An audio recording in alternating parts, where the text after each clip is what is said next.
Esse assunto, então, ele é muito relevante. Quando a gente fala em divórcio, hoje a gente também fala em partilha de empresas, né?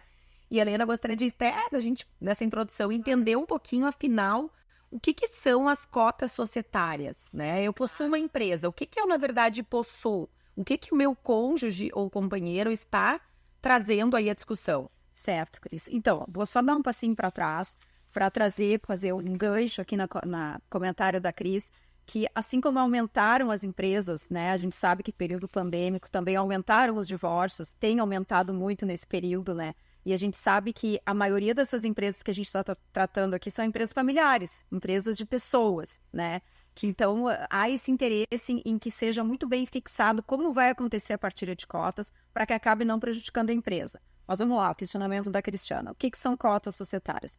As cotas societárias são o capital social de uma empresa visto pelo ângulo dos sócios. Quando o sócio entra, quando o empresário entra numa empresa, ele integraliza valores. E esses valores são as cotas sociais. Por exemplo, se eu tenho uma empresa que tem 10 mil reais de capital social, eu tenho 10 mil cotas. Então, cada empresário vai ter a sua parcela de cotas, né? Um tem 20%, outro tem 30%, e isso que tem que ser levado em consideração na hora da partilha. Claro, não só isso, né? A gente precisa pensar também numa questão de valor da empresa. O valor da empresa não é só o capital social, ela tem outros valores. Aí vem a parte que nós vamos falar mais adiante, que é da avaliação dessas cotas. Mas é muito importante entender, então, que as cotas, ela é num primeiro momento, é o capital social, é o produto, é o valor monetário daquela empresa, é o que vai se considerar na hora da partilha. Por exemplo, se eu tenho um sócio que está se divorciando, que tem 20% vai ser, nós vamos ter que pagar haveres ao cônjuge correspondentes a 20% da participação daquele sócio. Seria o valor de mercado? Aí nós vamos entrar nessa questão da avaliação, porque vai depender muito do que o contrato social dispõe, né, Cris? O contrato social é a lei da empresa.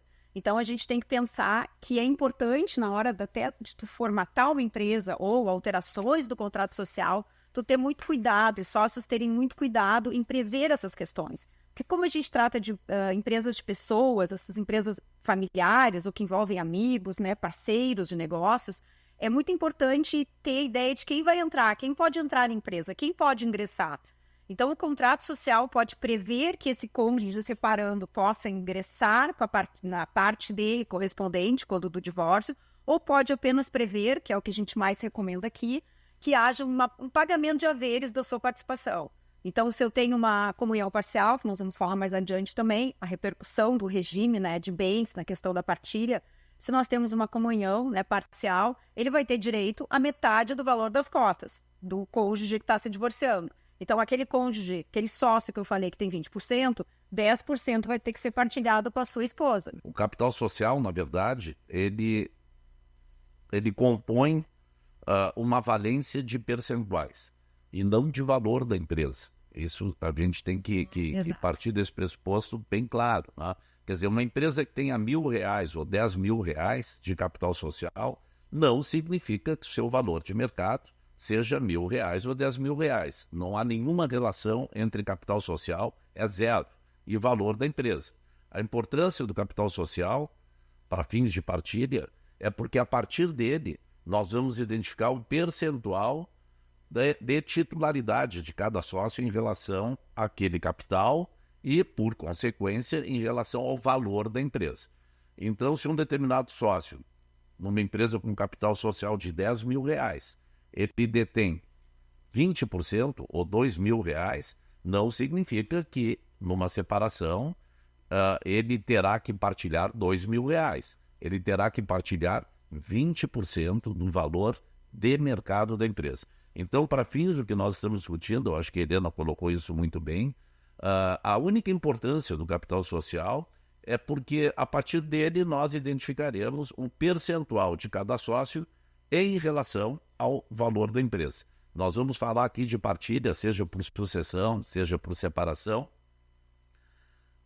do valor da empresa, né? Do montante econômico relativo ao valor da empresa, que não guarda nenhuma relação ao capital social, né? Só porque para o leigo, a gente sabe, pelo dia a dia aqui da nossa atividade e de muitos que nos procuram, chegam aqui com um contrato social e pensam que integrará o seu quinhão partilhável o percentual do cônjuge em separação em relação àquele, em números absolutos em relação ao capital social. Isso é um rotundo equívoco, não é assim que a coisa funciona.